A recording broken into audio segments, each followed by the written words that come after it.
திமுகவினுடைய அகராதியில பயம் அப்படின்னா என்னன்னே தெரியாது அப்படின்னு சொல்லிட்டு கேப்டன் அவர்கள் கொடுக்குற மாதிரியான டயலாக்ஸ் பாத்தீங்க அப்படின்னா வைகோ அவர்கள் கொடுத்து வந்துட்டு இருக்காரு.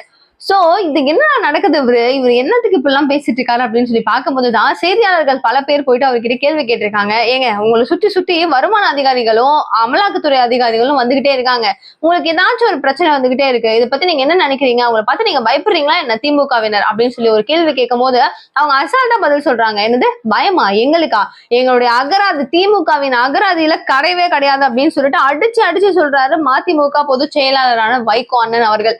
சோ அவர் இந்த அளவுக்கு ஒரு ஸ்டப்பனான ஒரு விஷயம் எடுக்கிறதுக்கான ரீசன் என்ன அப்படின்னு பாத்தீங்கன்னா, அவங்க இப்ப சொல்ற விஷயம் என்ன தெரியுமா, இப்போ மத்திய அரசு என்ன பண்ணுது, டோட்டலா ஈடியை வச்சுக்கிட்டு வேலை பாக்குறாங்க, அமலாக்கத்துறை அதான் ஈடிய வராங்க, வருமானத்துறை அப்படின்னு சொல்லி இவங்க எல்லாரையும் அவங்க கைக்குள்ள வச்சுக்கிட்டு ஒரு மூவியும் அவங்க எடுக்கிறாங்கல்ல, இதெல்லாம் வந்து எங்களுக்கு எதிர்ப்பா திருப்பி விடணும்னு நினைக்கிறாங்க, அது அவங்களுக்கு தான் வந்து எதிர்ப்பா முடியும்ன்றது அவங்களுக்கு இப்ப தெரியாம இருக்கு.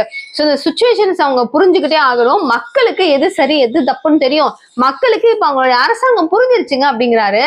சோ இப்ப ஊழல் எல்லாமே ஜெயிலுக்கு போயிருக்காங்க, வாய் ஓவரா பேசாமையா இப்ப பொன்முடி அவர்கள் ஜெயிலுக்கு போயிருக்காரு அப்படிங்கிற மாதிரியும் மக்கள் நல்லா எங்களுக்கு புரிஞ்சிருச்சுங்க அப்படின்னு சொல்லி விமர்சனம் கொடுத்துட்டு இருக்காங்க.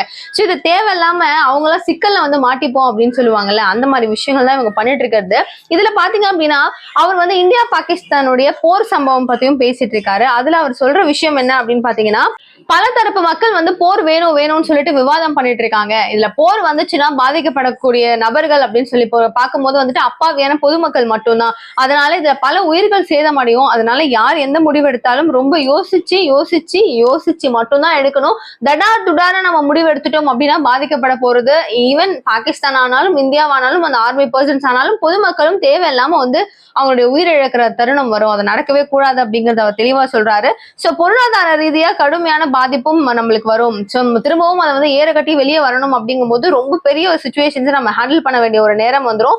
சர்வதேச நாடுகளுக்கு முதல்ல அழுத்தம் கொடுக்கணும். தீவிரவாதிகளால யாருக்கெல்லாம் எவ்வளவு பெரிய தாக்கம் இருக்கோ அவங்க எல்லாரும் அவங்களுடைய தவறுகள் என்ன, இது சரியா தப்பா அப்படிங்கறத உணர்ந்து தீவிரவாதிகளுக்கு அடைக்கலம் கொடுக்காம அவங்க அடியோடு வேரோடு அழிக்கணும் அப்படிங்கிறதுல எல்லா நாடுகளுக்கும் அழுத்தம் கொடுக்கணும். சோ அவங்களை பிடிச்சி அவங்களுக்கு தக்க தண்டனையை கொடுக்கணும். அது மட்டும் தான் தீர்ப்பா இருக்கும். போர் வந்து தீர்ப்பு கிடையாது அப்படிங்கறது வைகோ அண்ணன் அவர்கள் சொல்றாரு. சோ வாக்குறுதிகள் அப்படின்னு சொல்லி ஒரு கேள்வி கேட்கப்படுது. 4 வருஷம் நீங்க வந்து தொடர்ந்து ஆட்சியில இருந்திருக்கீங்க, நீங்க என்னெல்லாம் மக்களுக்கு பண்ணிருக்கீங்க, இதெல்லாமே ஓகே வாங்க அப்படின்னு சொல்லி கேட்கும்போது, நீட்டுக்கான ஒரு விஷயத்த மட்டும் நாங்க இப்பவும் வந்து இம்ப்ளிமெண்ட் பண்ண ட்ரை பண்ணிட்டு இருக்கோம். நீட்டுக்கு நாங்க அடியோட வேரோட சாய்ப்போம் எடுப்போம் அப்படின்னு சொல்லியிருந்தோம். அந்த வாக்குறுதி மட்டும் தான் பேச்சுவார்த்தை போயிட்டு இருக்கு.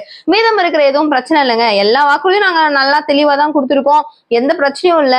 நாங்க சொன்ன வாக்குறுதியை விட சொல்லாத வாக்குறுதியும் சேர்த்து கொடுத்துருக்கோம். இப்போ வந்து திமுக மாடல் அரசுல வந்துட்டு பாத்தீங்க அப்படின்னா திருப்தி கொடுக்கும் வகையில தான் எல்லாமே இருக்கு. திராவிட மாடல் அப்படின்னா திருப்தி மாடல் அப்படிங்கிற மாதிரி வைகோ அவர்கள் பயங்கரமான விமர்சனங்களுக்குரிய நிறைய விஷயங்களை சொல்லியிருக்காரு. சோ இந்தியா பாகிஸ்தான் போர் பத்தி பேசுறாரு, ஒரு பக்கம் வந்து பயம்னா என்னன்னே எங்களை அகராதிலே கிடையாது அப்படிங்கிறாரு. சோ வைகோனுடைய பேச்சுக்கு எதிர்கட்சி தரப்பினர்கள் என்ன சொல்ல போறாங்க அப்படிங்கறது வெயிட் பண்ணி தான் பாக்கணும். என்ன நடக்குதுங்கிறத பார்க்கலாம். நிகழ்கால நிகழ்வுகள் உடனுக்குடன் நீங்க தெரிஞ்சுக்கணும் அப்படின்னு நினைச்சீங்கன்னா ப்ளீஸ் சேனல் சப்ஸ்கிரைப் பண்ணிக்கோங்க. தேங்க்யூ சோ மச் ஃபார் வாட்சிங் திஸ் வீடியோ. பாய்.